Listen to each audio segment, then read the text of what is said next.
Bien, buenas noches. Bueno, agradecer, ¿no? Por esta oportunidad de poder compartir con todos ustedes algunos conocimientos y algunas cosas, algunos temas que nos preocupan, ¿no? En materia tributaria específicamente. Estas son las cosas bonitas de la tecnología que nos permiten compartir muchas veces desde nuestro hogar algunas experiencias, inclusive anécdotas, conocimientos, casuística, etcétera, sobre el tema. No sin antes agradecer, en todo caso, al Colegio de Auditores de Cochabamba por haber pensado en mi persona, y en esta ocasión necesitamos estar básicamente con los conceptos absolutamente definidos de algunos temas fundamentales que se necesitan ir ratificando, no simplemente en materia tributaria, sino en todo tipo de materia que tiene que ver precisamente con la prueba. Y eso es lo que vamos a compartir en este momento. Orlando, el rato que usted vea conveniente o si ve que es necesario que en algún momento alguien quiera plantear alguna pregunta, le rogaría que me ayudara con esa parte y bueno, empezaremos entonces sobre este tema. Ahora vamos a ver el tema de cuáles son los criterios que debería primar para tener que hacer una correcta valoración de lo que es la prueba. Y en este caso específico nos vamos a referir a la prueba tributaria. ¿Qué es la prueba de cargo? ¿Qué es la prueba de descargo? Ya que tiene que entrar en la fiscalización o en la verificación, pero también querría, en lo que voy desarrollando la presentación, vamos a ir viendo la prueba durante la gestión propiamente dicha. O sea, el ejemplo de prueba lo vamos a aplicar en su contenido legal a través del instituto jurídico de la prueba a la materia tributaria, que obviamente no puede ser de otra manera, porque sin prueba tampoco puede haber la constitución de un hecho imponible grabado. Empezaremos. No sé si hasta ahí me están escuchando bien. Escucha perfecto, magíster. Perfecto. Ok, los participantes me imagino que también, ¿no? Quizás vía chat me puedan ir comentando. Bien, a ver, lo que vamos a hacer durante estos momentos, lo que vamos a hacer es plantearnos las siguientes preguntas. Creo importante de que, como en este momento probablemente el curso está llegando a un nivel de experiencia heterogéneo, es decir, el Colegio de Auditores alberga a consultores, a gente con más experiencia, gente que conoce, que tiene sus empresas constituidas, pero también probablemente son profesionales juniors. Entonces, sin ningún problema, yo quiero que me pregunten o me comenten cualquier duda que tuvieran al respecto. ¿Qué es lo que vamos hacia el objetivo de esta presentación? Y el objetivo, básicamente, en lugar de ponerlo en la parte conclusiva, ya, yo voy a plantearles a ustedes estas preguntas.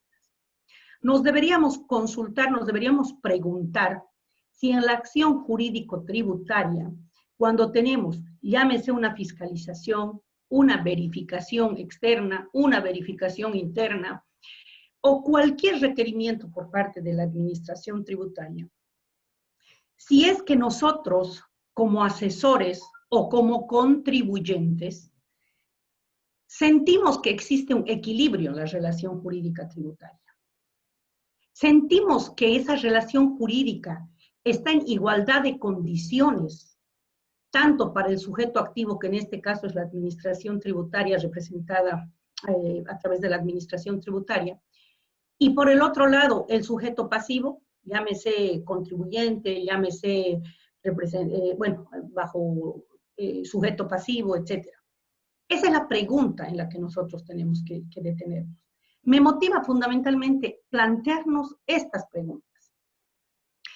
El segundo tema, como les decía, es, ¿estamos en igualdad de condiciones? Vayan preguntándose si se siente que están en igualdad de condiciones desde el punto de vista de la aplicación práctica que se realiza a través de aduanas de Bolivia, de municipios o a través del Servicio de Impuestos Nacionales.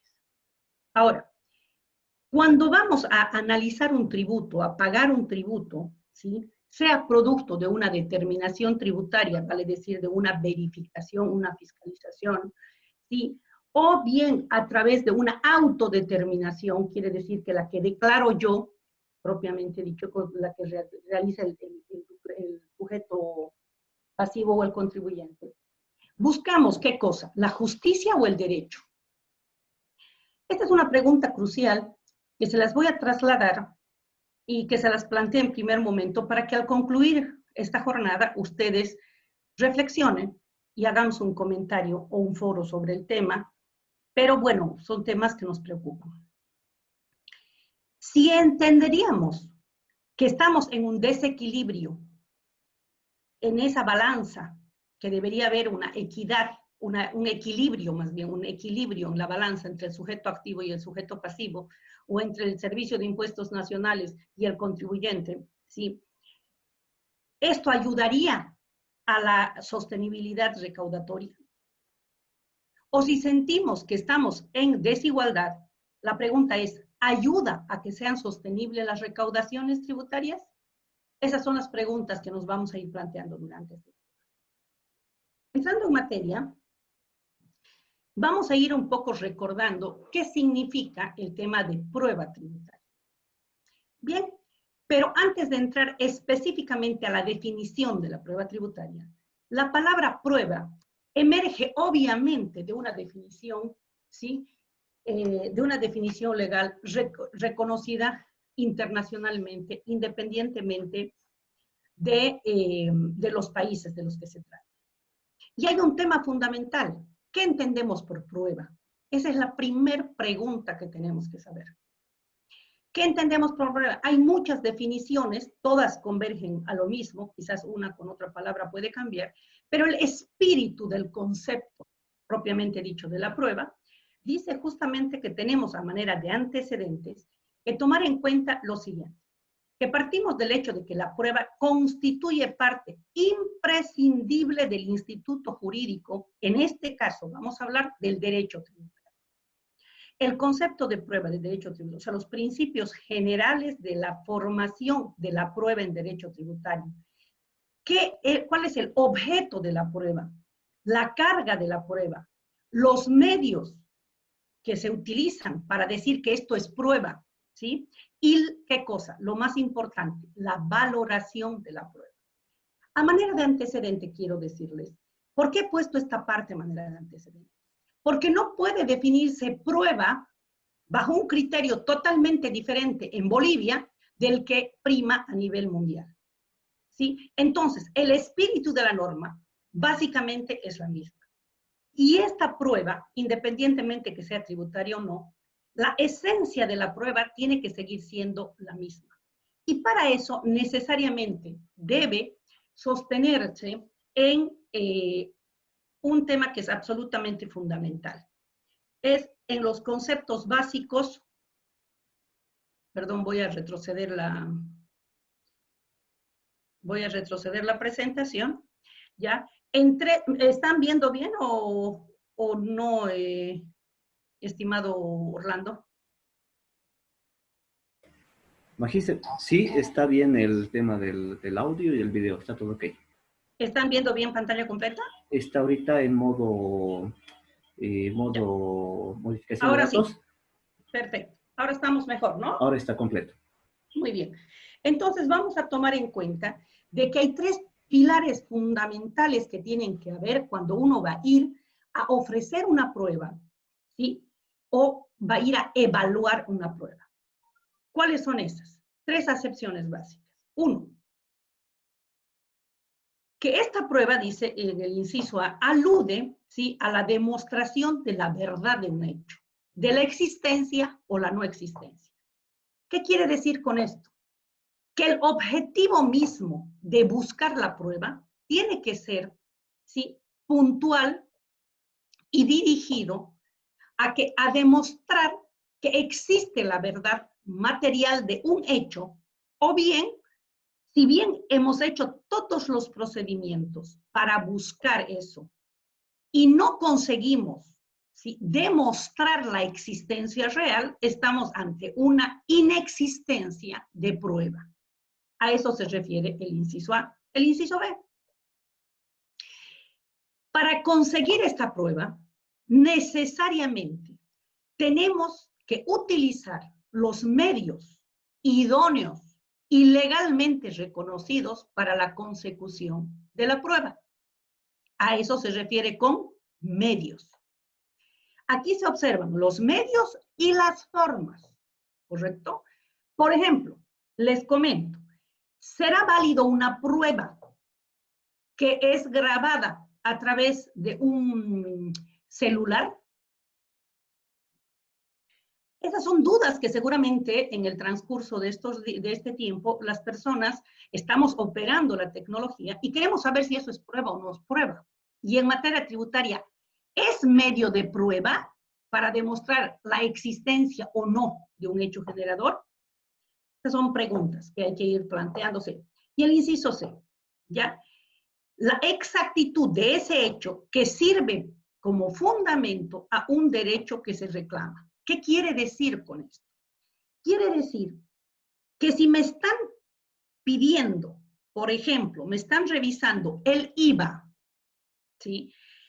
El IVA, en el momento en el que en algún momento la administración tributaria me está hablando del crédito fiscal, ¿sí? No podría buscar un hecho, ¿ya? O un medio probatorio o un documento que se aleje del IVA. ¿Me dejo entender? Entonces, la prueba tiene que ser pertinente. Lo que es más conocido en términos legales con pertinencia. Quiere decir, dame la prueba exacta donde me digas que este es el documento que demuestra fehacientemente la existencia de un impuesto grabado o de un hecho generador grabado. Llámese IVA, llámese, bueno, cualquier impuesto. Pero muchas veces hemos visto en documentos de la administración tributaria que yo le llamo, ya no serían fallas, para mí ya son errores, según la significación de mucha importancia. ¿Y cuáles son? Les doy un ejemplo. Me presentan una vista de cargo y dice, estas son las facturas que están observadas, pero ¿qué ocurre? El derecho, el fundamento legal que dice que estamos contraviniendo al haber presentado estas facturas, no se refiere al artículo específico, sino habla de manera general, por decirles, el sistema de facturación. Y no, ni siquiera puntualiza el artículo o el inciso o el numeral o el parágrafo. Eso en materia legal se llama oscuridad. Porque tiene que ser preciso, puntual y decir, se ha incumplido. Esta es la documentación, esta es la prueba, donde está demostrando que ha incumplido el artículo 41, parágrafo primero, numeral 2, inciso A, de la resolución o de la ley o del etcétera, ¿no? De la norma que estamos aludiendo. A eso se refiere, en términos generales, el concepto de prueba. Y esto es algo que tenemos que tener absolutamente muy claro cuando vamos a hablar de prueba tributaria.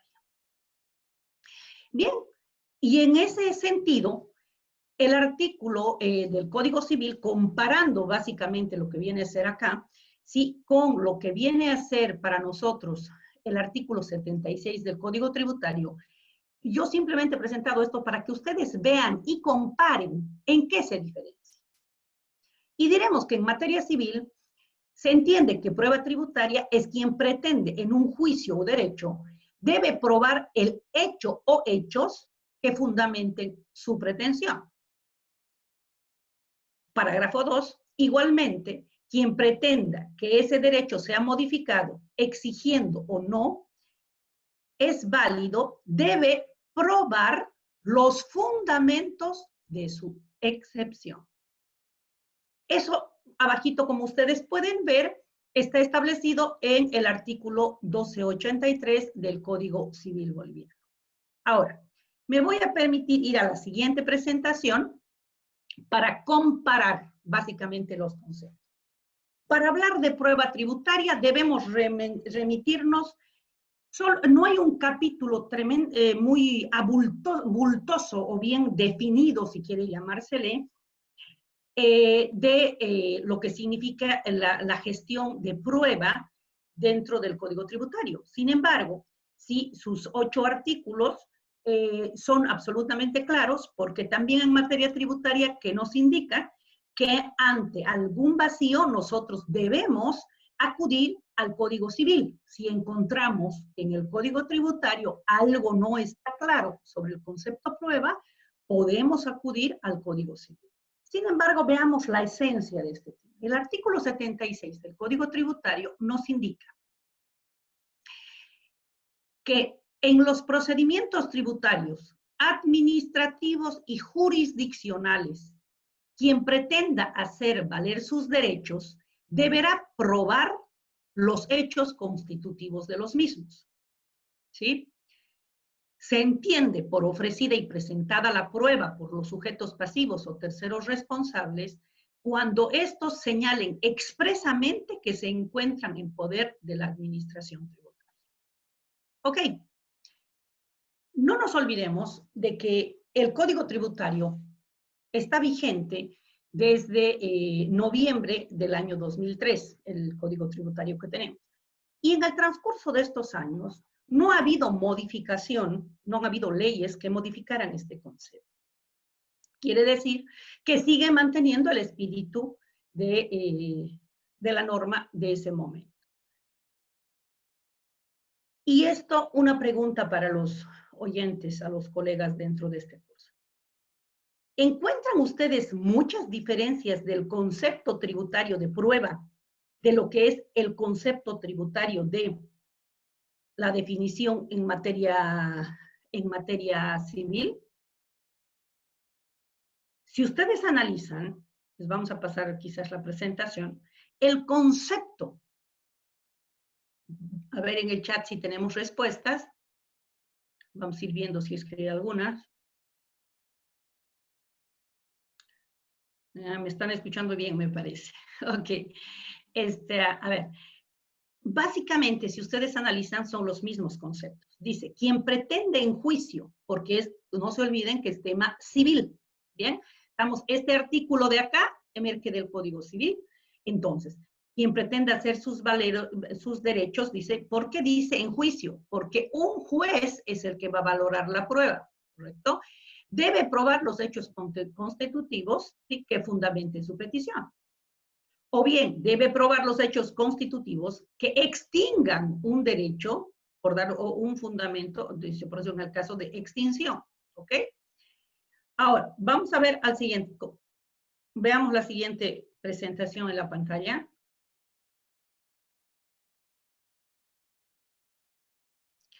En materia tributaria, dice, en los procedimientos tributarios y administrativos y jurisdiccionales, quien pretenda hacer valer sus derechos deberá probar los hechos constitutivos de los mismos. Si ustedes comparan, es la misma definición. Si bien no es idéntica, el espíritu es la misma. Lo que hace básicamente es determinar que obviamente el ámbito de aplicación de la prueba, que es en procedimientos tributarios administrativos, y además dice jurisdiccionales. ¿Qué quiere decir aquí? El ámbito administrativo viene a ser toda la documentación, todos los medios de prueba, que vamos a hablar enseguida, que pueden ser desde testificales, periciales, etcétera, etcétera, se van a desarrollar dentro del ámbito administrativo. ¿Cuál es el ámbito administrativo de las administraciones tributarias en Bolivia? Las direcciones de recaudaciones de los municipios, aduanas de Bolivia y Servicio de Impuestos Nacionales a través de sus respectivas gerencias distritales. Esos son los ámbitos administrativos. Quiere decir entonces que a través de esos procedimientos administrativos y ante esas instituciones, quien pretenda hacer valer sus derechos. Aquí no dice el sujeto activo, que vendría a ser, digamos, el Servicio de Impuestos Nacionales, por dar un ejemplo, y por otro lado, el contribuyente. Dice quien pretenda, no dice solo para la administración tributaria. Dice de manera general para los dos sujetos de la relación. Esa primera cosa. Y la segunda cosa, cuando se refiere a jurisdiccionales, se refiere a las pruebas que se pueden aportar en la etapa de un juicio contencioso tributario. Cuando la administración, cuando el sujeto pasivo o la empresa ha decidido ir por la justicia ordinaria y ha presentado alguna demanda por la vía del contencioso tributario.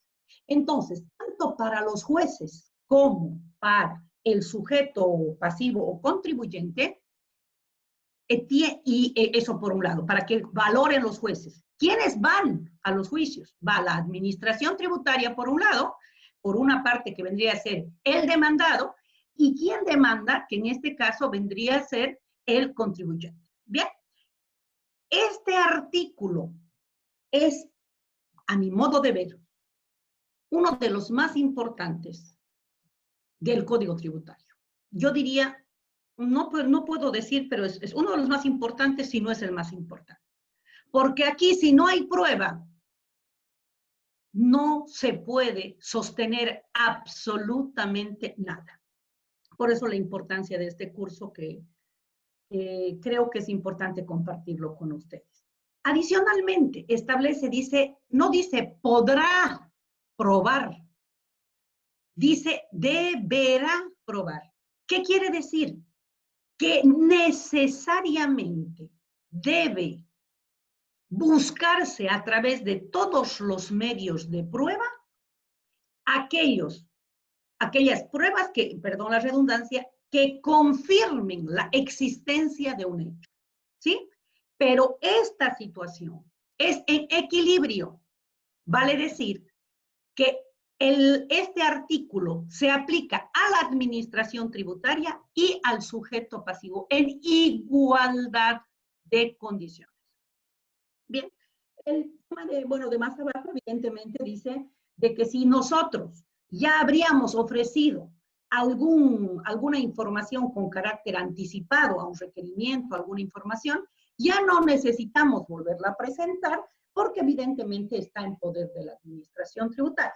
Y por eso es que yo no entiendo por qué cuando existen órdenes de verificación, órdenes de fiscalización, por ejemplo, en el caso de impuestos, nos requieren, por ejemplo, las declaraciones juradas. Yo no entiendo.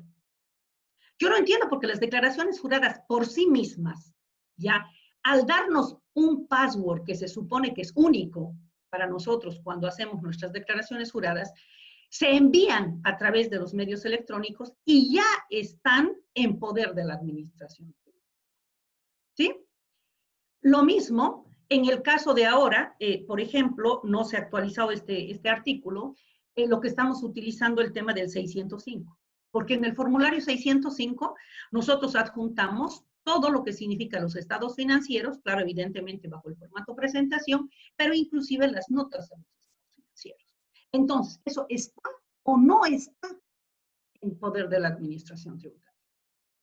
Eso, el solo hecho de que tengamos una constancia de envío, tengo la prueba para decir que ya lo tienen en la administración tributaria. Bien, ahora, analicemos si se cumple o no se cumple el artículo 64 del Código Tributario. Les explico por qué he querido un poco, entre paréntesis, hacer alusión a este artículo. Porque muchas veces la administración tributaria, por mandato del mismo Código Tributario, ¿sí?, impone a que la administración tributaria emita resoluciones administrativas de carácter general. ¿Cuáles son esas resoluciones? Las de carácter general. En impuestos nacionales, ¿cuáles son? Las resoluciones normativas de directorio. Bien, porque son de carácter general y no particular. Bien, entonces pueden salir, y como que salen bastantes resoluciones de directorio que son de carácter general, ¿ya? Frente a esa situación, ¿ya? Yo les consulto a ustedes si en su vida profesional han encontrado algunas resoluciones que vayan en sentido diferente o contrario, o por lo menos se alejen del espíritu de la ley. ¿Qué nos dice este artículo? Nos dice que podrá dictar normas administrativas de carácter general, estoy hablando básicamente de lo más importante del artículo, a efectos de la aplicación de las normas tributarias, las que no podrán modificar, ampliar o suprimir el alcance de tributos ni sus elementos constitutivos. ¿Qué quiero decir con esto?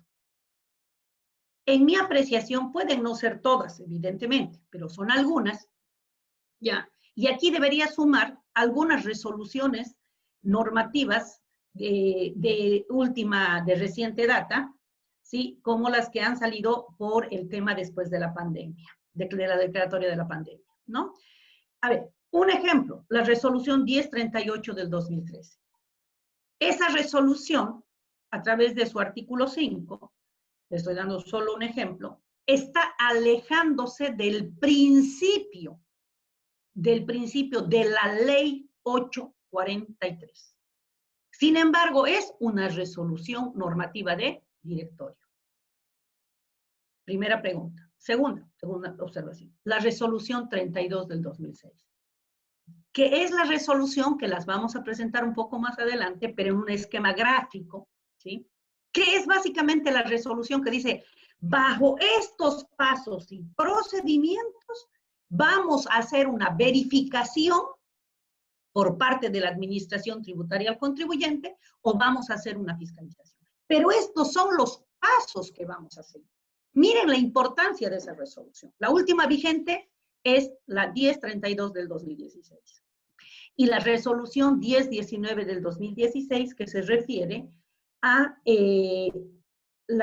los conceptos que se consideran directamente vinculados a lo que es el transporte de carga, el transporte nacional e internacional de carga.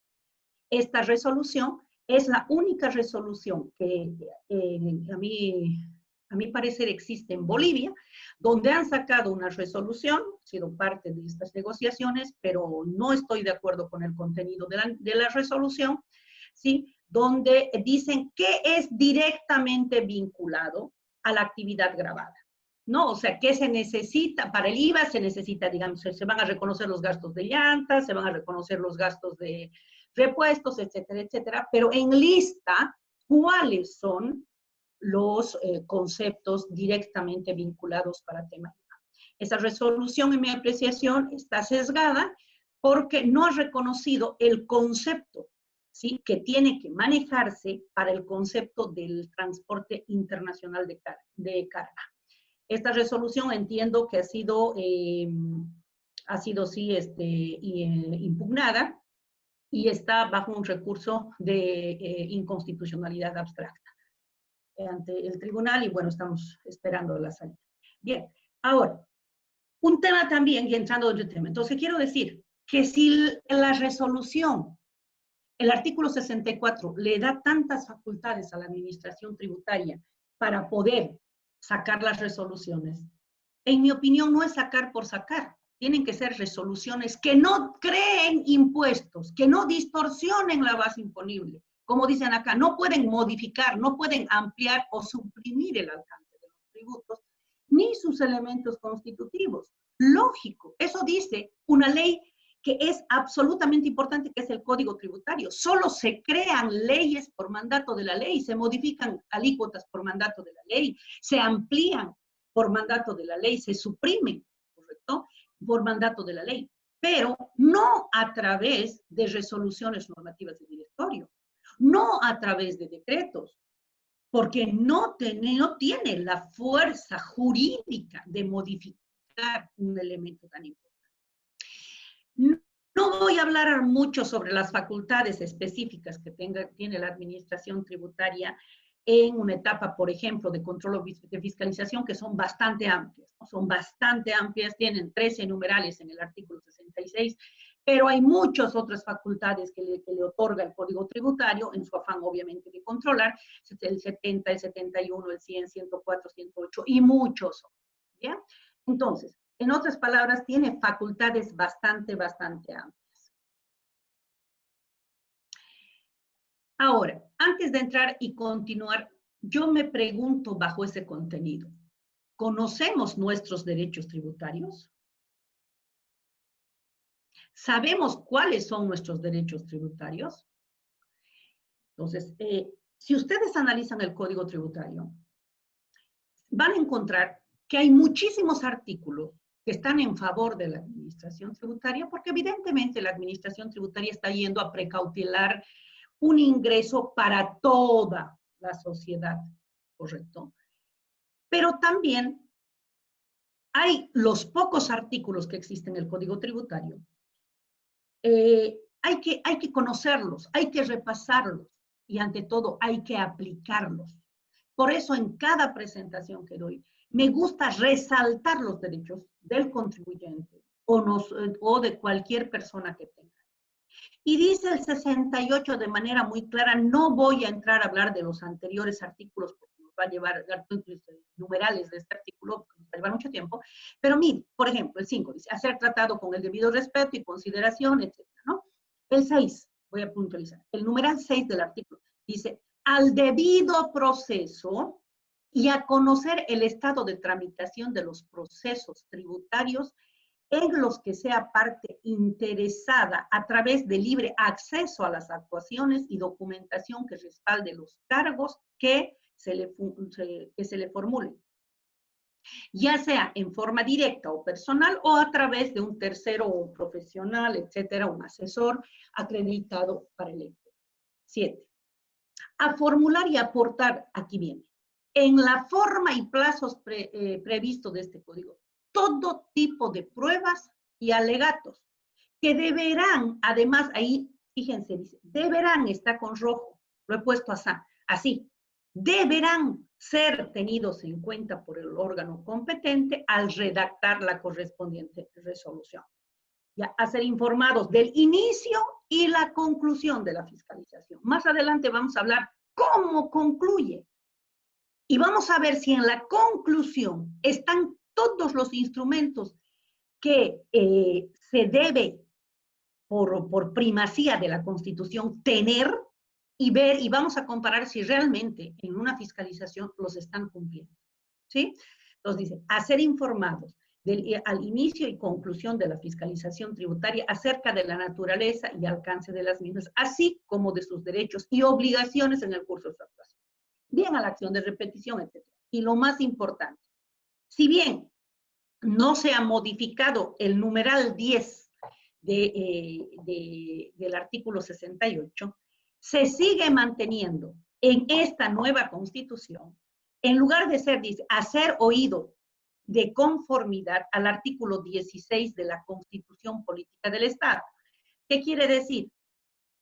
Este artículo se refiere a ¿qué? Al debido proceso, específicamente hablando, al debido proceso, respetando las garantías las garantías y principios fundamentales.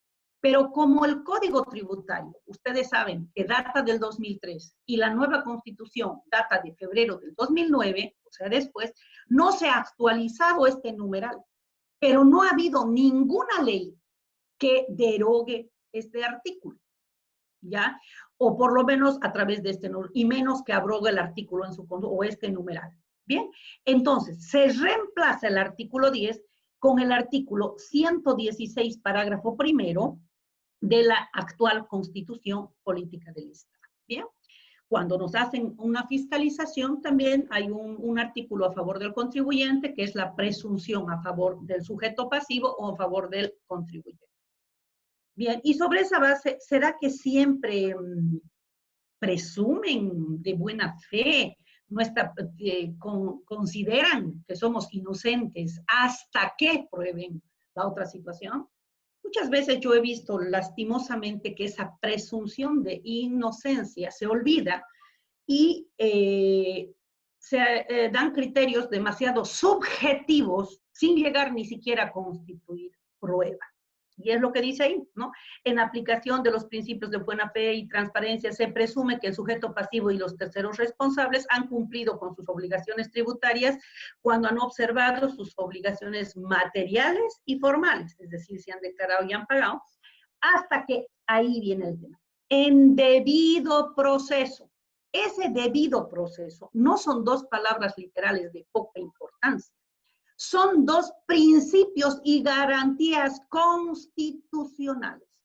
Por lo tanto, revisten la importancia del caso. ¿Sí? Sino que de pronto quizás no le estamos dando la importancia que tiene. Y bien, entonces repasando y con las disculpas del caso, acá, yo quería comentarles el tema de los derechos. Entonces, básicamente lo que más me interesa enfatizar en este tema es que esto ustedes lo tienen en el Código Tributario. Al tener esto en el Código Tributario, les invito a que repasen, porque este es uno de los como bien dice, derechos y de los artículos que más impone derechos al sujeto pasivo o al contribuyente, ¿verdad? Entonces es bastante importante que lo tengamos en cuenta. Hasta ahí, ¿estamos bien? ¿Se está viendo bien o quieren que dé el tamaño completo de la pantalla? Voy a poner la modo presentación. Aquí está, dame un minuto. ¿Ahora puede ser? Ahora sí. Ya, ok. Entonces, sobre este tema, lo que decíamos, lo más importante es para temas de fiscalización que tomen en cuenta este tipo de artículos que les va a ayudar, pero que hay que hacer realmente un análisis minucioso del verdadero alcance de este artículo.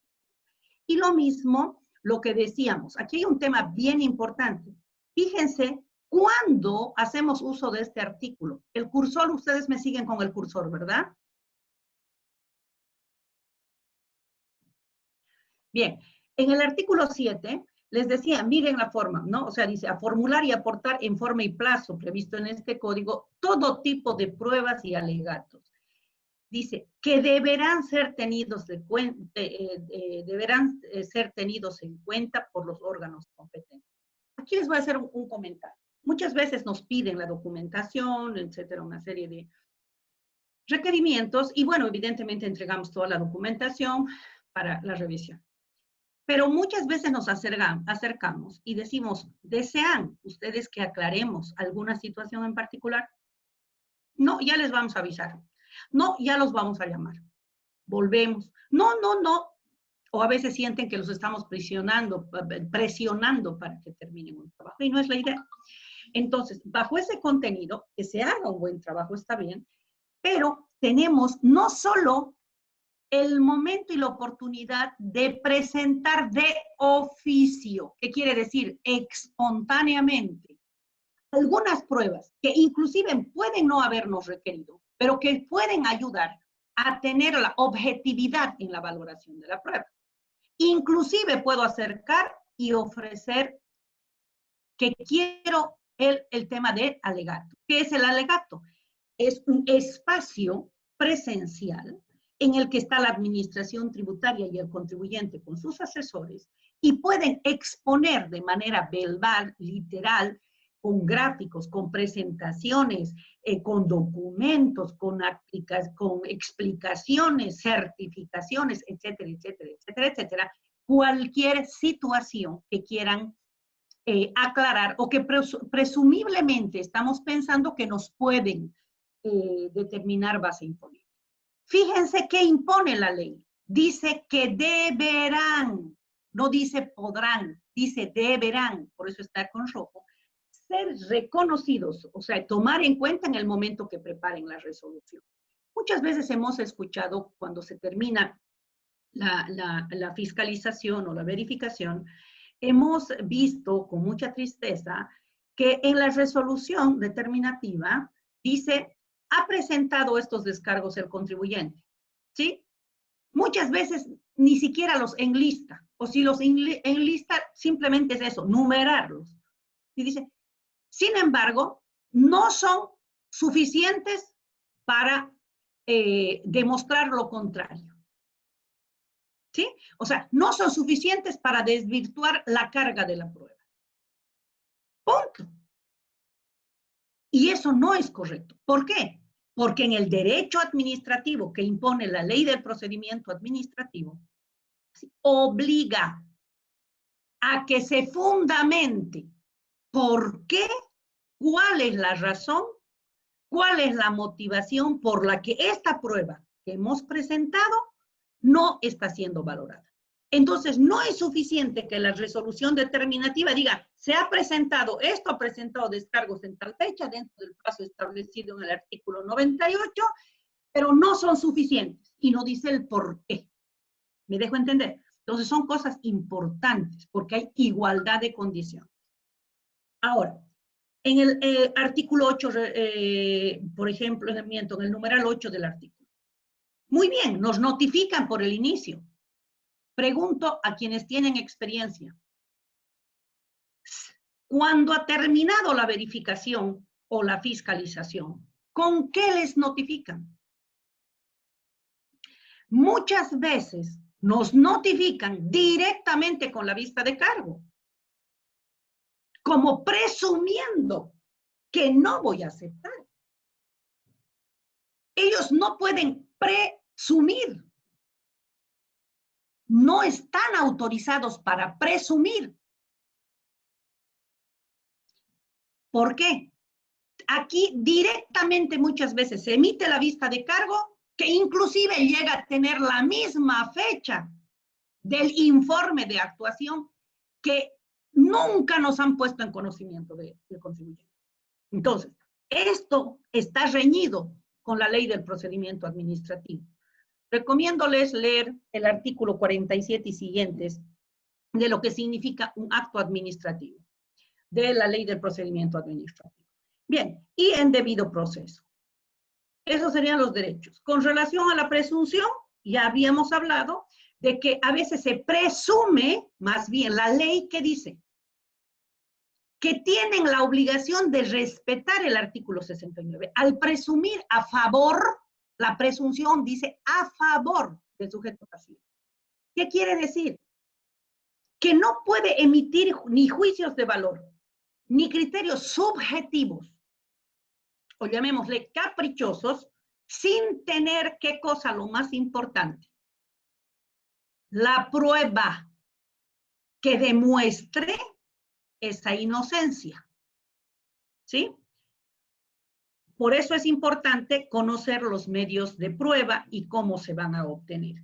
Les doy un ejemplo, se me ocurre, ¿sí? Puede darse el caso que un contribuyente, para hablar de impuestos nacionales, tengan facturas de compra. Y se dice, esta factura de compra no es válida porque ocurre de que no está autorizado por la administración tributaria, el número no está autorizado. O no hay la existencia real de la transacción porque el Servicio de Impuestos Nacionales ha ido a verificar el domicilio del emisor de la factura y ocurre que nunca ha existido. Claro, aparentemente tiene toda la razón.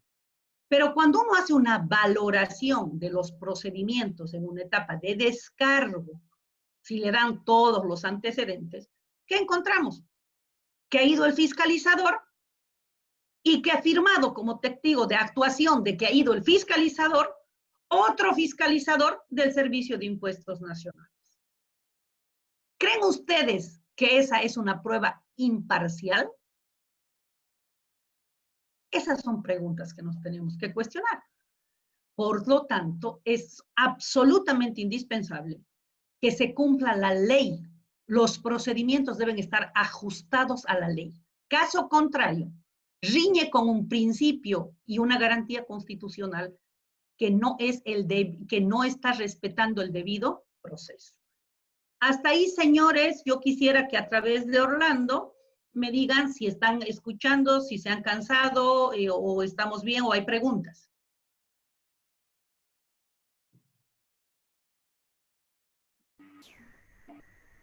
Si es que tienen alguna pregunta, por favor, mediante el chat, pueden levantar la mano.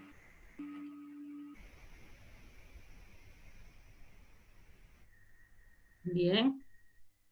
Gracias, Daniel. Parece que no hay más preguntas. Es que es viernes en la noche, deben estar pensando que van a salir y están en cuarentena. Bien, continuamos. A ver, continuamos. La siguiente. ¿Hasta ahí estamos compartiendo bien, Orlandito? No, no se ve su pantalla. ¿Otra vez? Tengo alguna dificultad, no sé qué pasa. Déjame ver un ratito. Vamos acá.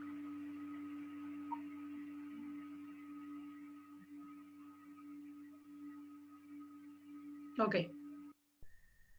Ahora vamos a ver, bien, vamos a entrar directamente, voy a retroceder algunas láminas porque me interesa este tema. ¿Cuáles son los medios de prueba que son aceptados en materia tributaria? Pues bien, los medios de prueba en materia tributaria, ustedes no lo van a encontrar en el Código Tributario, eso está en el Código Civil, porque de manera general señala que son los medios, todos los medios admitidos en derecho. ¿Y cuáles son? La prueba documental, ¿sí? La prueba documental que ya es de conocimiento de todos ustedes. Esta prueba documental, sí, puede ser una prueba documental emergente de un órgano público, ¿sí? O puede ser una prueba documental privada. Ya, los telegramas. ¿Por qué dice telegramas? Porque evidentemente el Código Civil hace de mucho tiempo data y ese tiempo evidentemente habían los telegramas, las cartas masivas, etcétera, ya, los libros contables, etcétera. Todo lo que tenga que ver con la prueba documental.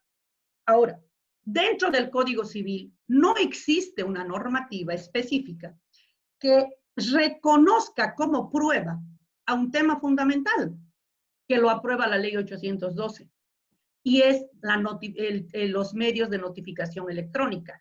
Si bien son medios de notificación electrónica, ya tenemos que identificar cuál es la prueba electrónica que puede ser considerada y valorada para que surta efecto. Bien, entonces fíjense, no hay. Y lo único que tenemos es solo como medio de notificación electrónica en el artículo 83 bis del Código Tributario, habla acerca de este tema. Entonces, todavía hay vacíos legales. Las presunciones, ¿sí? En el Código Tributario, se puede aplicar base presunta, se puede utilizar algunas presunciones o procedimientos de presunciones a condición de que se cumplan determinados requisitos, no en cualquier momento. Yo les invito que para no extendernos, revisen a partir del artículo 43 al 47 el tema de presunciones del Código Tributario.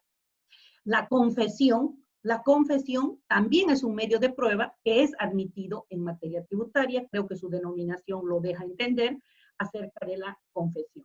De juramento, vale decir que es alguien que tiene un vínculo y que bajo su responsabilidad está emitiendo un juramento y está asumiendo una responsabilidad respecto del tema del proceso.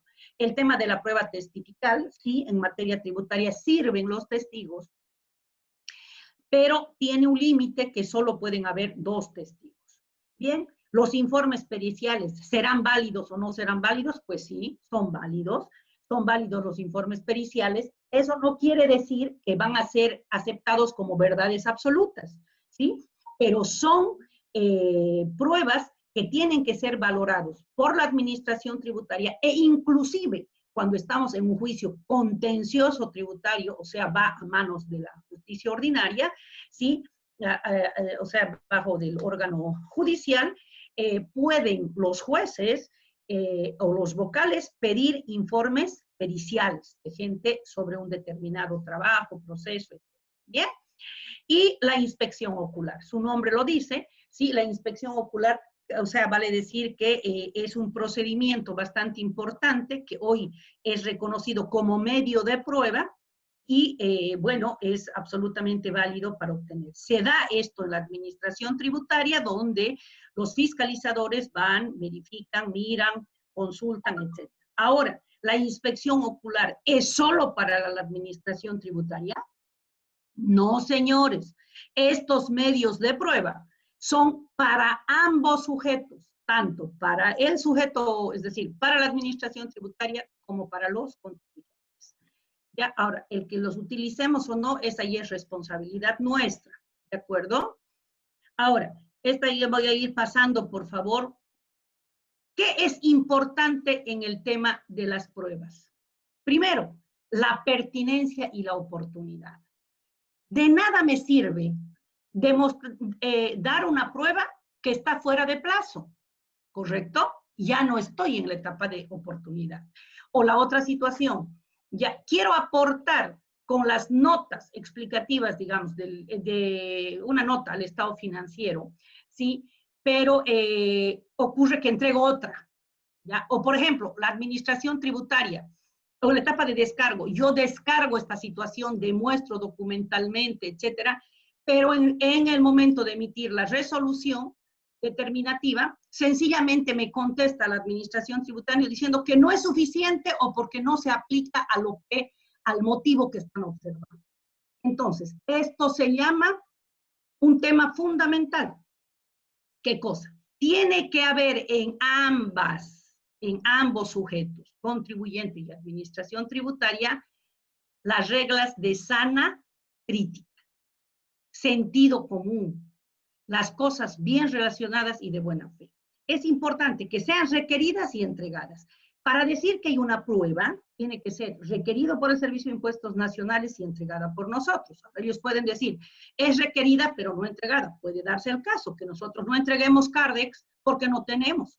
Está bien que le pongan, no tenemos Cardex, porque ya los sistemas y los paquetes contables no hay la palabra Cardex, ¿correcto? Pero bueno, esas son situaciones específicas. Bien, estas pruebas tienen que ser siempre requeridas. No, yo también puedo acercarme a la administración tributaria durante una fiscalización o verificación y la ofrezco de oficio. La puedo ofrecer. Quiero saber el estado en el que se encuentra la fiscalización, etcétera, o la verificación. ¿Me pueden dar una aclaración? Pueden hacerte una aclaración verbal y decir, yo le aclaro esta figura, pero mejor, para que no queden palabras, usted va a su oficina, hace lo que tiene que hacer, redacta lo que tiene que redactar y documenta. Eso significa de oficio. Por eso se llama de oficio o prueba espontánea.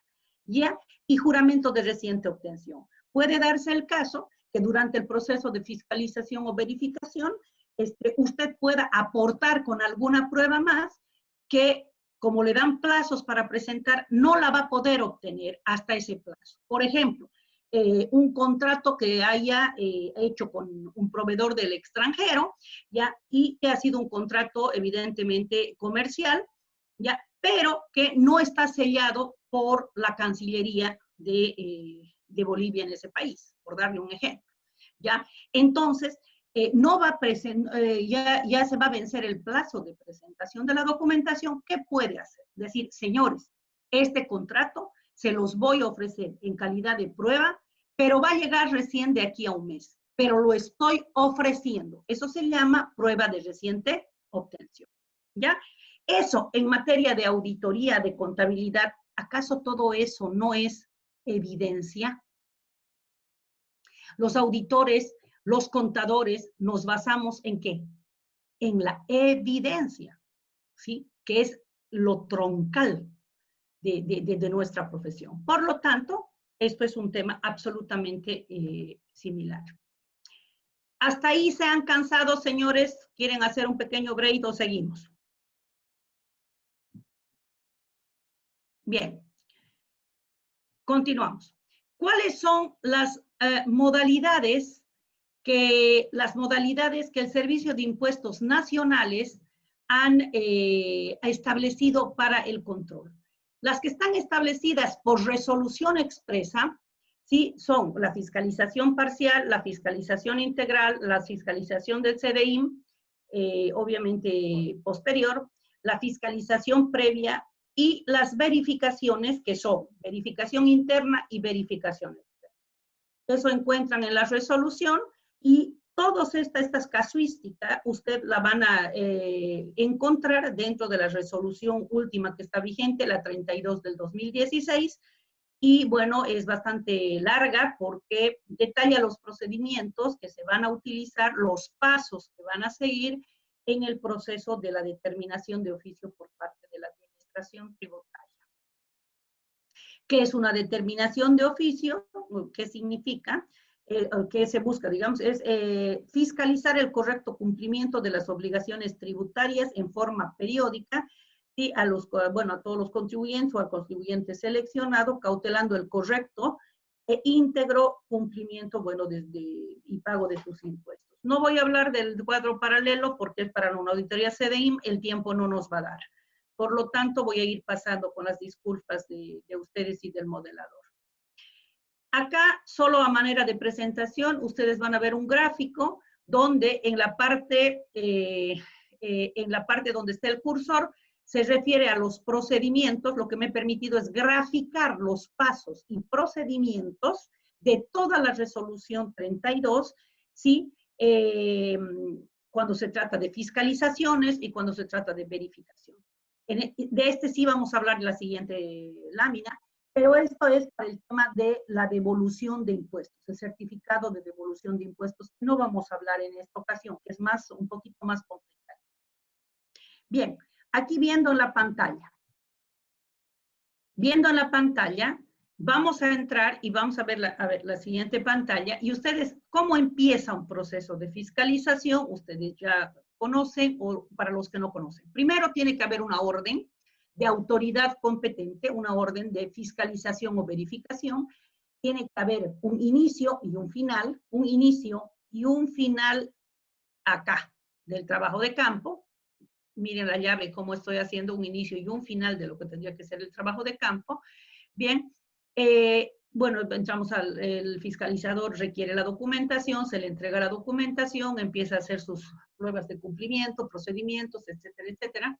Sí, y nos vamos al informe preliminar y luego al informe de actuación. Todos estos procedimientos están establecidos dentro de lo que significa gestión tributaria dentro del Código Tributario. Al respecto, yo quisiera, denme un minutito, por favor, voy a enviar esta información. Un ratito, por favor.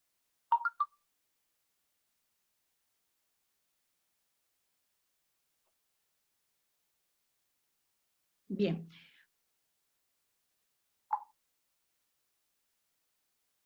Un minutito, por favor. Milenka, no sé si le han dado. Bien, continuamos. Sobre este tema, vamos a entrar al procedimiento mismo de la fiscalización con las disculpas del caso. En el chat voy a ir recibiendo, para los que ya conocen el proceso determinativo por parte de la administración tributaria, si han conocido alguna vez un informe preliminar, si lo conocen o no lo conocen, o si les han dado o no les han dado ese informe preliminar. Bien, déjenme ver, voy a ir a la anterior. Este informe preliminar. Voy a ir revisando el chat con las disculpas del caso y por ahora no veo que hayan comentarios. A ver.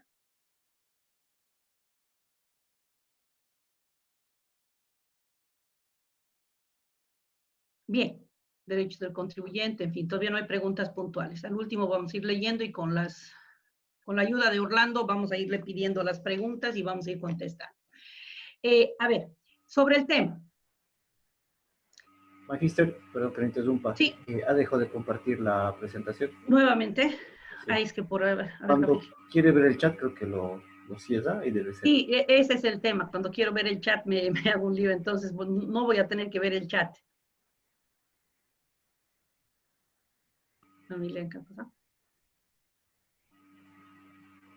Bien, ¿ahora estamos bien, Orlandito? Está perfecto. Muy bien, ya estamos aprendiendo la tecnología. Bien, continuamos. Sobre el tema, muchas veces es ingrato conocer que conocemos la orden de fiscalización, conocemos el alcance, conocemos el tiempo que nos dan para poder entregar la documentación, solicitamos ampliación, nos la dan, nos las conceden, obviamente entregamos la documentación. Pero ¿qué ocurre? Ya, muchas veces nos acercamos, o también muchas otras, no nos acercamos y nos confiamos en que nos van a avisar y nos van a decir, esta es la conclusión del trabajo. Pero cuando nos invitan, nos dicen, aquí está en un papelito, sin firma inclusive muchas veces, y dicen, esto es lo que debe. Por el IVA debe esto, por el IVA debe esto, etcétera, etcétera. ¿Sí? Pero nos dan un simple papel. ¿Ustedes consideran que eso es un informe de actuación? Pues no. Les comento, no. Y la resolución 32 del 2016, del Servicio de Impuestos Nacionales específicamente hablando, olvida y reconocer un tema que es fundamental, que es la ley del procedimiento administrativo. El Código Tributario, que es mayor que obviamente que esta resolución, que es mayor, porque así lo establece el artículo 5 del Código Tributario, obliga a que nos tengan que poner en conocimiento del administrado, en este caso nosotros o el contribuyente o el asesor, ¿sí? El informe preliminar de actuación. Por lo general no lo hacen. Y lo que hacen es llamar por teléfono para que se presenten a la administración tributaria y, digan, y nos dan un papel diciendo, estas son las deudas. Y no nos explican ni siquiera el por qué, o nos lo dicen verbalmente.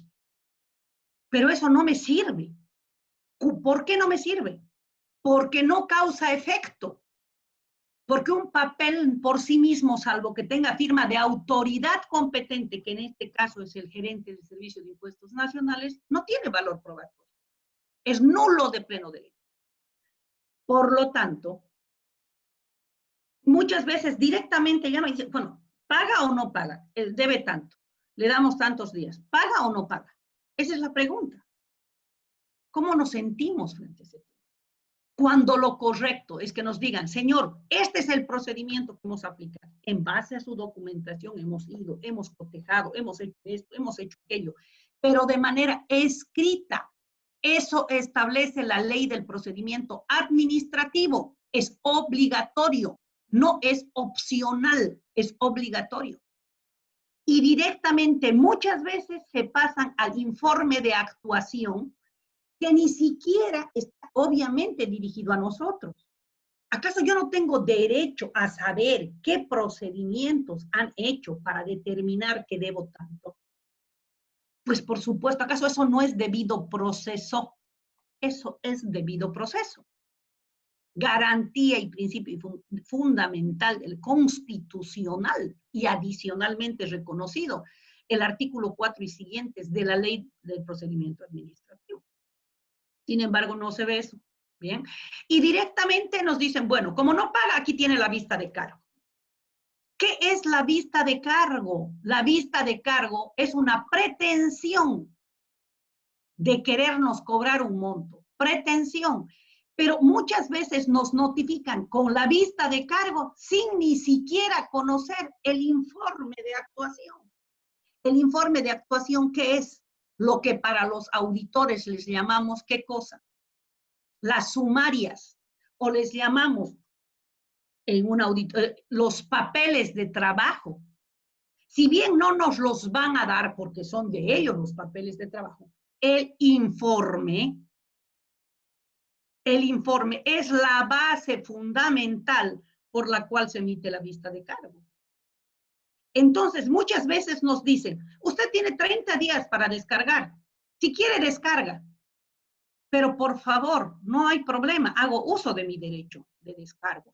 Pero sea pertinente y déjeme entender qué procedimientos ha seguido para determinar este importe. Pero si usted no me da este informe y este informe, la vista de cargo es más resumida y no siempre me da los elementos para preparar un buen descargo. Recomendación, por lo tanto. Como no me lo va a dar, porque aparentemente yo desconozco mis derechos, recomendación, leer cuáles son sus derechos, leer los derechos en el procedimiento administrativo y pedir la actuación de todos actuados, de todo esto. Cuando usted pide la actuación, no se la pueden negar. Si se la niegan, ahí sí, señores, están frente a un problema judicial mucho más complicado la administración.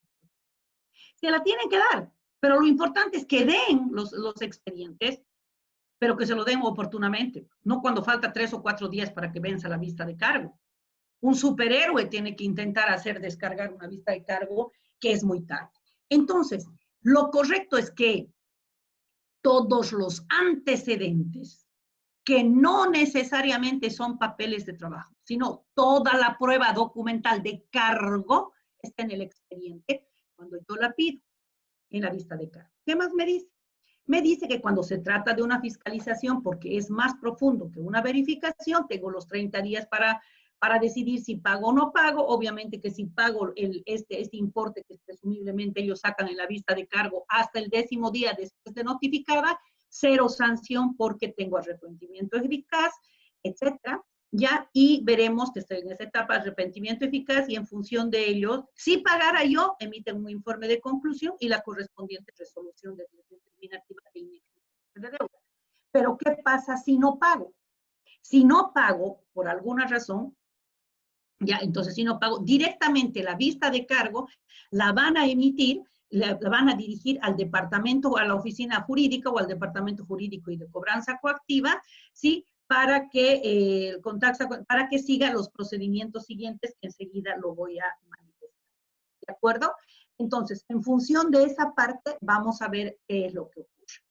Ahora, puede darse el caso que en la etapa de descargo, fíjese, el departamento técnico y legal del departamento jurídico del SIN, por dar un ejemplo, o de la aduana, ya, o de la administración tributaria, que en todo caso el Código Tributario en su artículo 98 establece todos esos 96 y delante todos estos procedimientos, más el descargo en el 98, ¿sí? Emite la correspondiente resolución determinativa. Y ahí puede darse el siguiente escenario: que pague todo, que pague parte, que no pague nada y no impugne, entonces adquiere firmeza, quiere decir que esto se va a convertir en un título de ejecución tributaria, o finalmente he decidido no y voy a impugnarla, o por la AIT, que es por la vía administrativa, o por los procedimientos jurisdiccionales, que viene a ser el juicio coactivo.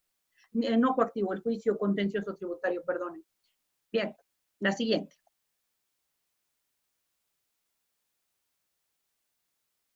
¿Hasta ahí me están viendo? Sí, se ve todo bien, Magísimo. Perfecto. Entonces, con esto vamos a ir ya casi terminando. Era un poco el analizar y ver todo este tema. Bueno, desde la etapa de descargo, como ustedes pueden ver, viene el informe de conclusiones, casi es similar a la otra situación, pero lo que es bien importante es que nosotros tenemos que tomar en cuenta que tenemos que aprovechar la etapa de descargo, de presentar la mayor cantidad de argumentos de hecho y de derecho que permitan aclarar una situación. Ahora, con esto no quiere decir de que no tenga razón la administración tributaria en algunas observaciones, porque muchas veces por desconocimiento o porque no tenemos ordenada la documentación o porque no quisimos, no le entregamos los documentos a la administración tributaria.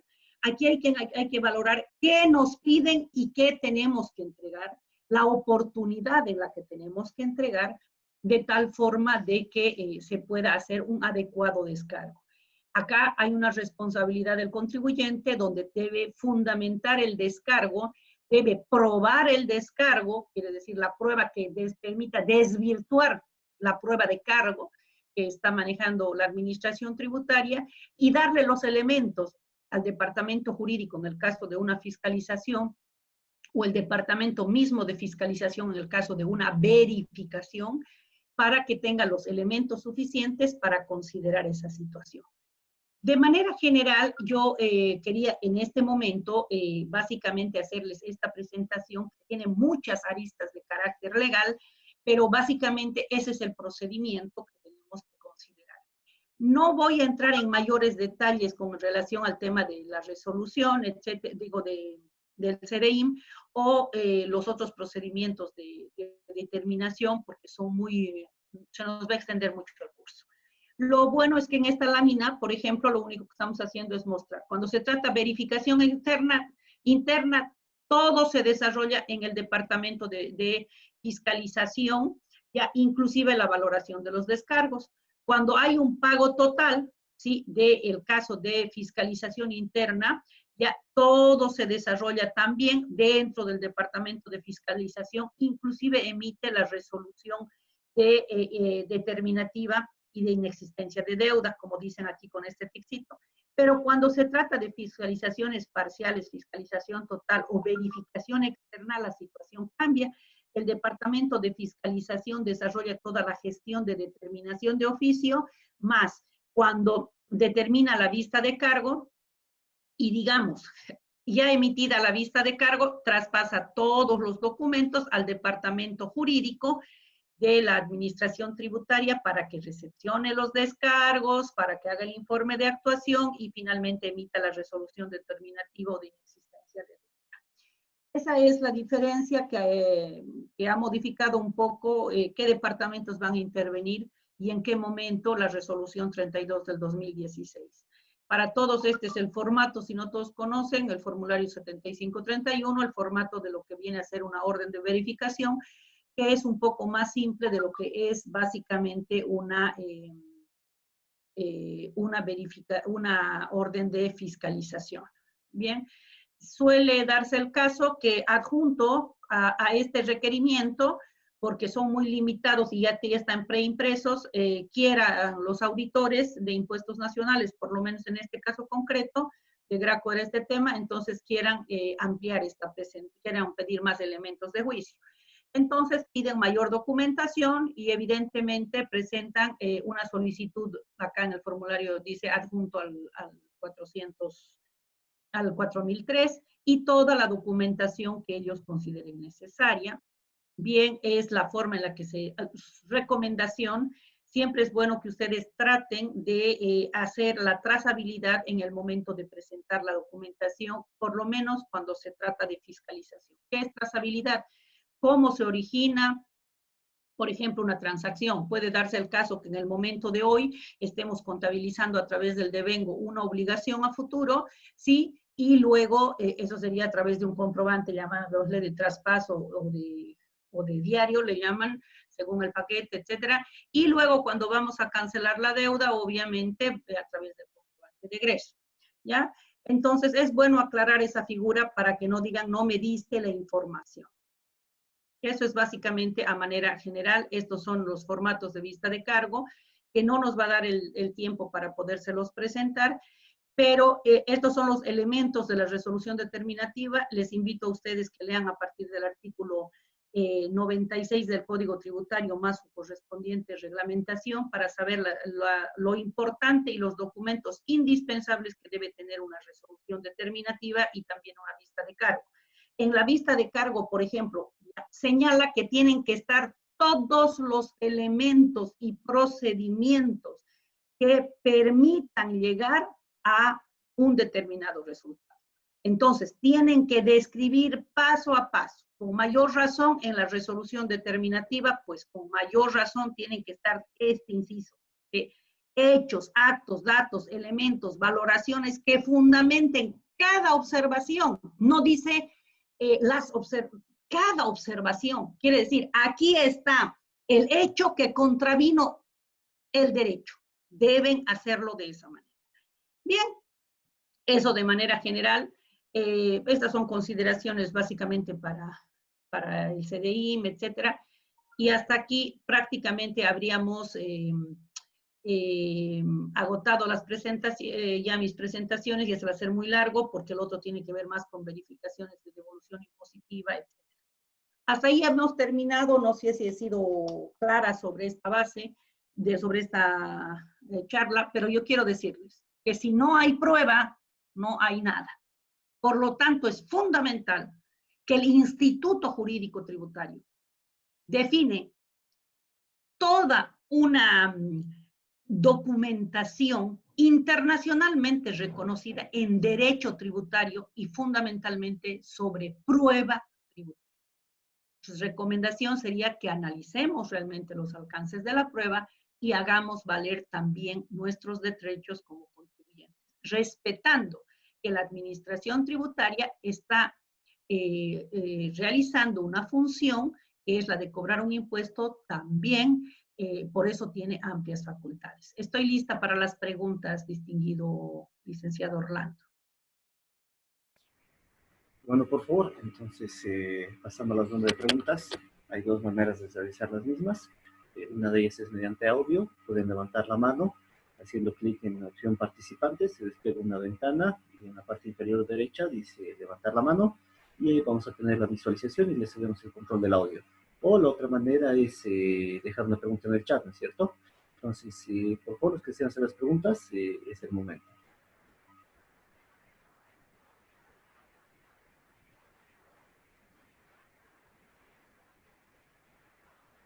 El licenciado Daniel nos pregunta qué es la prueba testifical.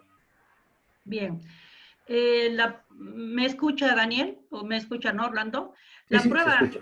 Bien, la prueba testifical es aquella que cualquiera de las partes puede ofrecer si a través de una persona ya que quiera ir a aseverar alguna o decir algo en particular sobre una transacción o sobre una determinada situación.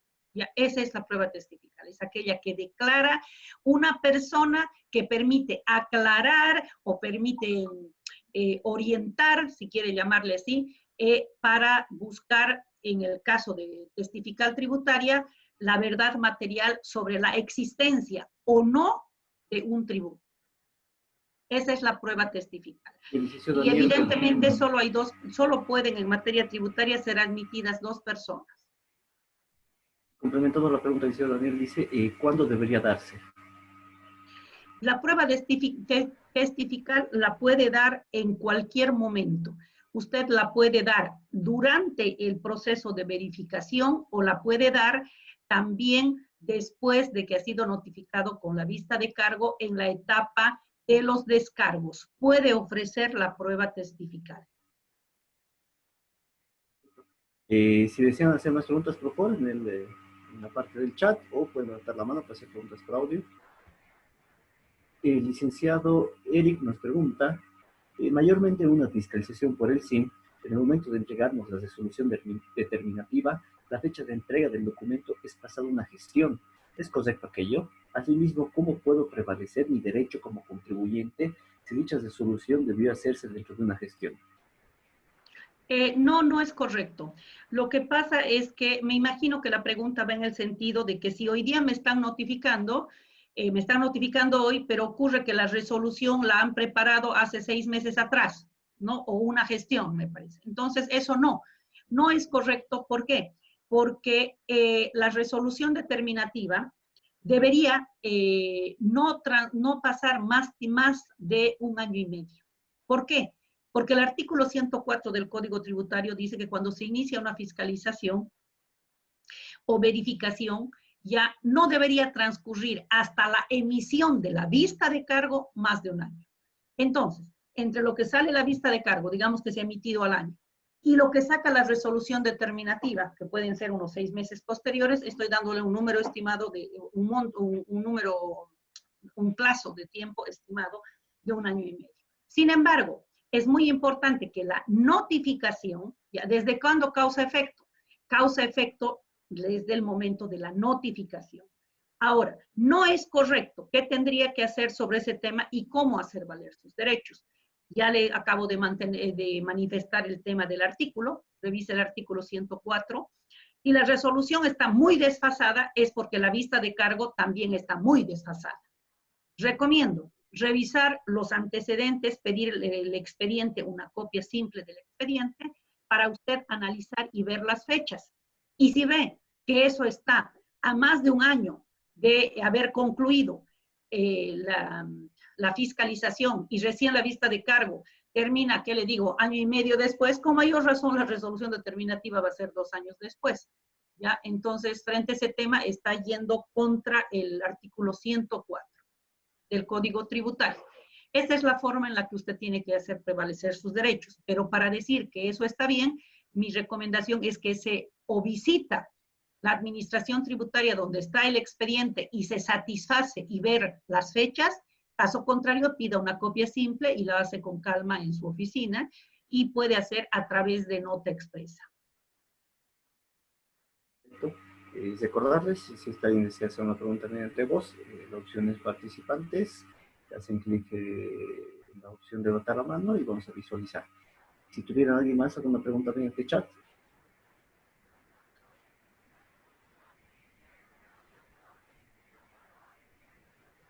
Licenciado Daniel nos pregunta, ¿la verificación ocular es válida? Sí, la verificación ocular es válida porque está aprobado por un medio, es una inspección ocular, se llama específicamente, dentro de los medios de pruebas reconocidos en el Código Civil. Y muchas veces los servidores públicos se acercan y hacen una inspección en situ. Pueden hacerla de inventarios, pueden hacer de instalaciones, pueden hacer de documentación, etcétera. Sí es válida como medio probatorio.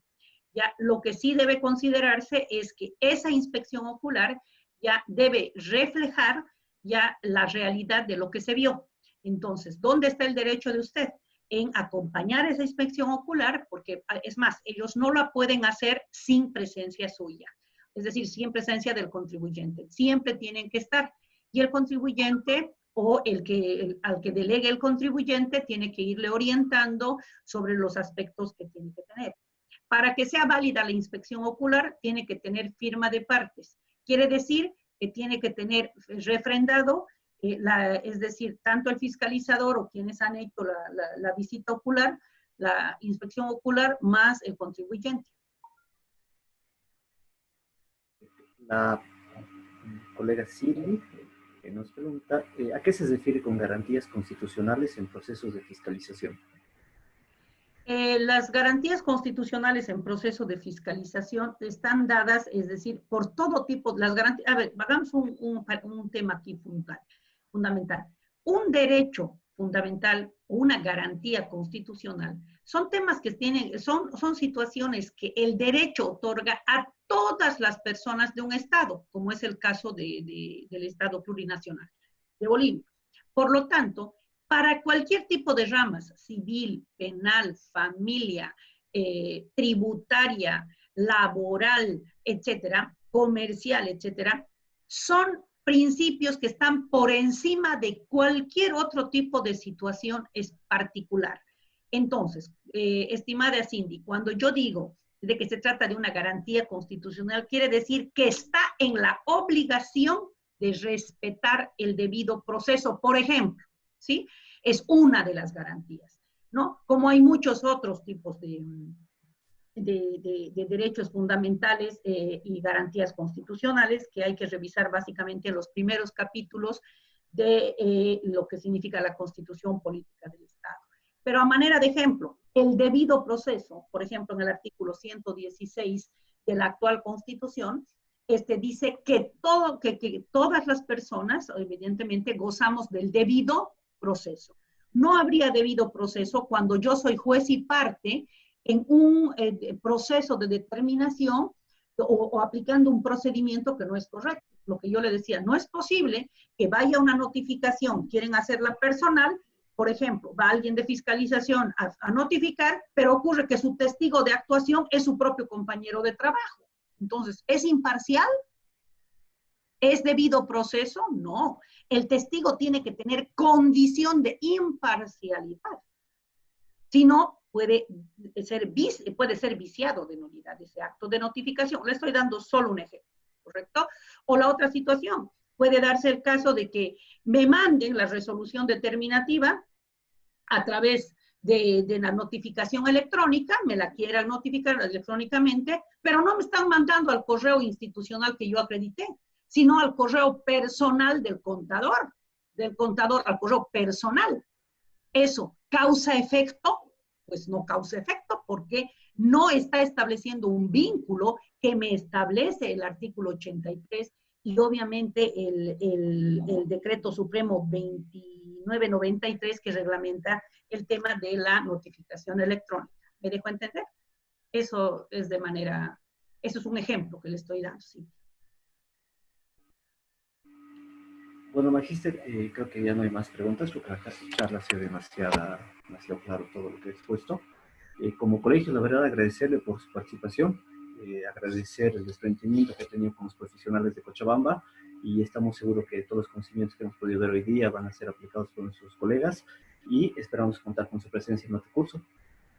Claro, con el mayor gusto, cuando gusten, y es un placer compartir con todos los colegas con más experiencia y los jóvenes, porque nos alegran el espíritu, por supuesto. Gracias por querer tener esa sed siempre de aprender un poco más. La materia tributaria es apasionante y hay muchos temas de los que podemos hablar. Muchas gracias al Colegio de Auditores de Cochabamba, a cuidarse en esta pandemia y muy buenas noches.